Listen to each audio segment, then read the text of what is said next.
Assalamualaikum warahmatullahi wabarakatuh. Selamat datang kembali di channel Smart Media. Dalam pelajaran IPS hari ini, kita akan membahas kelangkaan dan kebutuhan manusia. Tujuan pembelajaran hari ini adalah menganalisis kelangkaan dan kebutuhan manusia. Baiklah, sekarang kita mulai. Manusia dikenal sebagai makhluk ekonomi karena manusia selalu ingin memenuhi kebutuhan. Kebutuhan adalah segala sesuatu yang dibutuhkan manusia untuk mempertahankan kelangsungan hidupnya secara alamiah melalui pencapaian kesejahteraan. Dalam memenuhi kebutuhannya, manusia melakukan interaksi dengan manusia lainnya. Interaksi manusia dengan manusia lain menunjukkan bahwa manusia sebagai makhluk sosial yang selalu hidup bersama dan tidak dapat hidup sendiri dalam memenuhi kebutuhan. Selanjutnya, dalam kelangkaan sebagai permasalahan ekonomi manusia, yang pertama adalah kebutuhan manusia sangat banyak, sedangkan barang, jasa, serta sumber alam lainnya memiliki jumlah yang terbatas. Maka terjadilah ketidakseimbangan. Ketidakseimbangan itu antara kebutuhan dan ketersediaan alat pemuas kebutuhan disebut kelangkaan. Apabila terjadi kelangkaan, maka akan ada kebutuhan manusia yang tidak terpenuhi. Hal ini dapat menyebabkan munculnya masalah pemenuhan kebutuhan yang dikenal dengan masalah ekonomi. Faktor penyebab kelangkaan. Yang pertama adalah keterbatasan sumber daya. Alam memang menyediakan sumber daya alam yang cukup melimpah, namun tetap saja jumlahnya terbatas. Apalagi jika manusia mengolahnya secara sembarangan. Walaupun sumber daya tersebut dapat diperbaharui, tetap saja akan berkurang dan lama-kelamaan akan habis. Faktor penyebab kelangkaan yang kedua adalah perbedaan letak geografis. Sumber daya alam biasanya tersebar tidak merata di setiap daerah. Ada daerah yang sangat subur, ada pula daerah yang sangat gersang dan selalu kekurangan air. Perbedaan ini menyebabkan sumber daya menjadi langka dan terbatas, terutama bagi daerah yang tidak mempunyai sumber daya yang melimpah. Faktor penyebab kelangkaan yang ketiga adalah pertambahan jumlah penduduk. Pertumbuhan jumlah penduduk selalu lebih cepat dibandingkan dengan pertumbuhan produksi barang dan jasa. Faktor penyebab kelangkaan yang keempat adalah keterbatasan kemampuan produksi.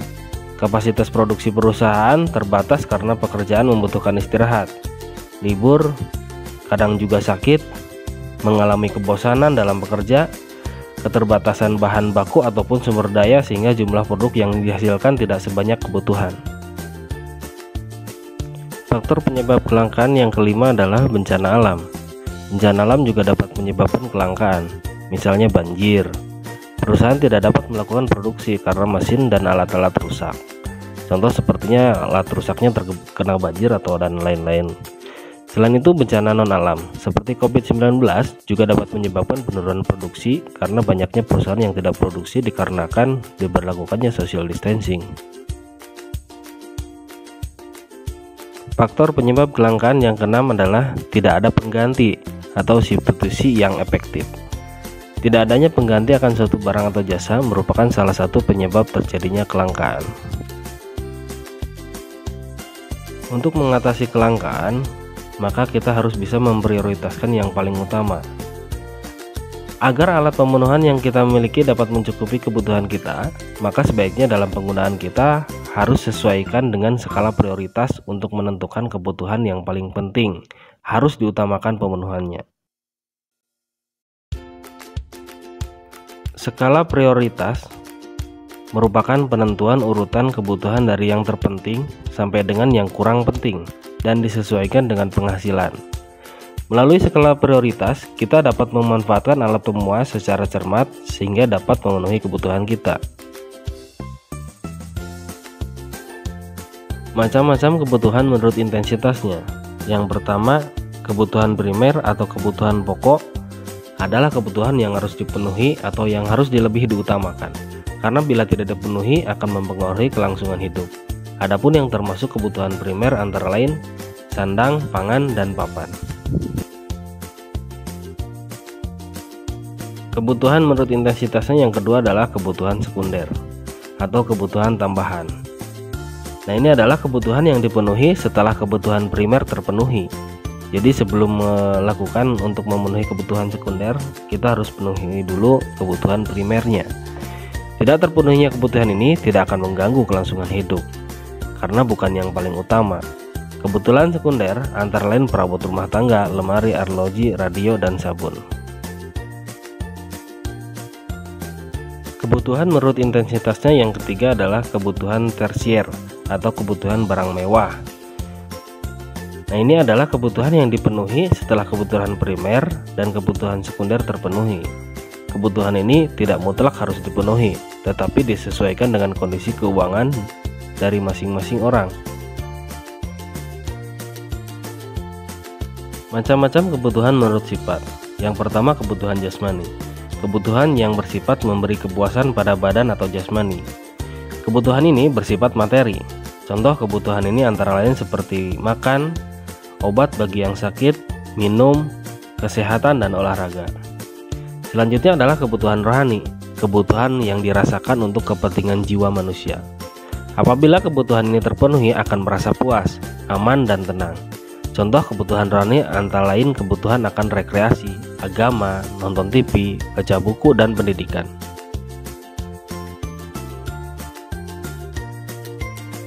Selanjutnya macam-macam kebutuhan menurut waktu penggunaannya. Yang pertama adalah kebutuhan sekarang. Kebutuhan manusia yang harus segera dipenuhi pada saat dibutuhkan. Apabila pemenuhan kebutuhan ini tidak dilakukan dengan segera, akan berakibat tidak baik terhadap kelangsungan hidupnya. Yang termasuk kebutuhan sekarang antara lain adalah makan. Makan sangat dibutuhkan oleh orang yang kelaparan, dan ini harus segera dipenuhi karena orang bisa mati kelaparan. Yang kedua, minum. Sangat dibutuhkan bagi orang yang kehausan, dan ini harus segera dipenuhi karena orang bisa mati kehausan. Yang ketiga, obat. Obat sangat dibutuhkan bagi orang yang sakit. Kebutuhan ini tidak bisa ditunda-tunda karena akan berakibat fatal.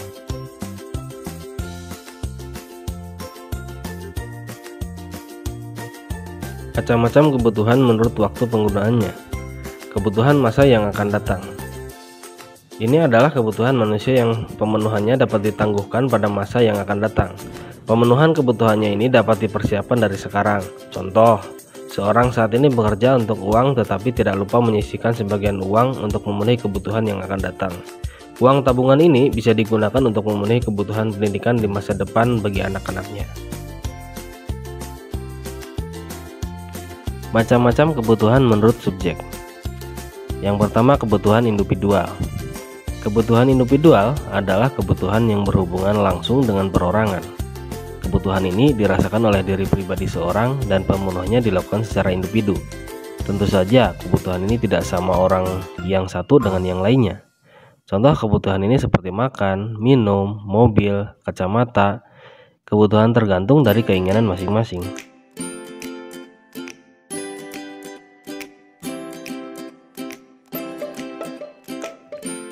Kebutuhan menurut subjek yang kedua adalah kebutuhan kelompok atau kolektif.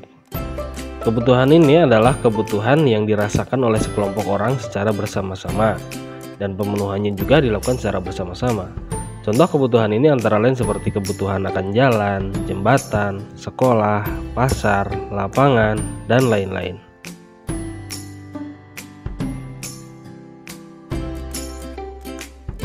Faktor-faktor yang mempengaruhi kebutuhan manusia, yang pertama adalah jenis kelamin. Perbedaan jenis kelamin akan mempengaruhi perbedaan jenis dan jumlah kebutuhan. Jenis kelamin akan mempengaruhi pula pada variasi dan jenis kebutuhan. Berikutnya, faktor-faktor mempengaruhi kebutuhan manusia adalah tingkat pendidikan. Seseorang yang mengutamakan penambahan pengetahuan atau wawasan yang terkait dengan latar belakang pendidikan akan berpengaruh pada kebutuhannya. Faktor-faktor yang mempengaruhi kebutuhan manusia selanjutnya adalah lingkungan tempat tinggal. Lingkungan tempat tinggal sangat berpengaruh terhadap kebutuhan manusia. Orang hidup di daerah pegunungan akan berbeda kebutuhannya dengan mereka yang hidup di dataran rendah. Dan selanjutnya, kemajuan ilmu pengetahuan dan teknologi. Kemajuan ilmu pengetahuan dan teknologi menyebabkan adanya penemuan-penemuan baru dan produk-produk baru. Ini akan berpengaruh kepada orang untuk memiliki, sehingga muncul kebutuhan akan produk baru. Tingkat pendapatan. Semakin besar pendapatan seseorang, maka semakin besar pula kebutuhannya, karena mereka memiliki sarana untuk memenuhi. Sebaliknya, semakin kecil pendapatannya, akan semakin sulit untuk memenuhi kebutuhannya. Perbedaan selera. Perbedaan selera ini akan sangat berpengaruh terhadap barang ataupun jasa yang dibutuhkan. Selera seseorang akan mempengaruhi orang tersebut akan pemenuhan kebutuhannya. Dan yang terakhir, faktor-faktor yang mempengaruhi kebutuhan manusia adalah status sosial. Semakin tinggi kedudukan seseorang di masyarakat, biasanya semakin beragam dan bertambahnya kebutuhan. Berikutnya, klasifikasi alat pemenuhan kebutuhan manusia. Alat pemenuhan kebutuhan menurut kelangkaannya atau cara memperolehnya. Yang pertama, barang ekonomis, yaitu semua barang yang keberadaannya terbatas sehingga untuk memperolehnya perlu pengorbanan baik materi maupun fisik. Contohnya yaitu seperti sepatu dan air minum. Yang kedua, barang bebas, yaitu barang yang jumlahnya banyak sehingga memperolehnya tidak perlu pengorbanan, misalnya matahari, udara, air, dan lain-lain.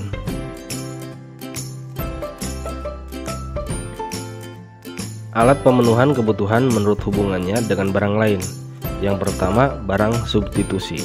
Barang yang dalam penggunaannya selain dapat menggantikan dengan barang lain, dengan syarat barang tersebut memiliki kegunaan yang sama. Contohnya nasi bisa diganti dengan singkong, dan gula merah bisa diganti dengan gula pasir. Yang kedua, barang komplementer, yaitu barang yang penggunaannya saling melengkapi satu sama lain. Karena bila tidak salah satu, maka barang tersebut kurang bermanfaat. Contohnya, motor tidak akan jalan kalau tidak ada bensin. Kompor tidak akan menyala kalau tidak ada minyak ataupun gas.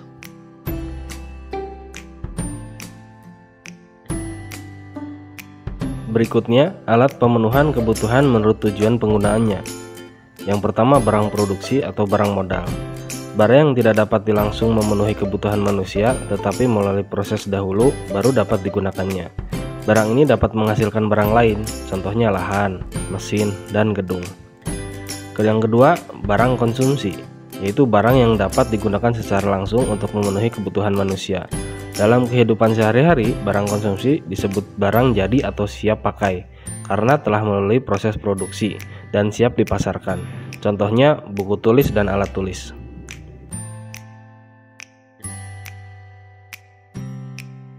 Yang terakhir, alat pemenuhan kebutuhan menurut proses pembuatannya, yaitu ada 3. Yang pertama, barang mentah.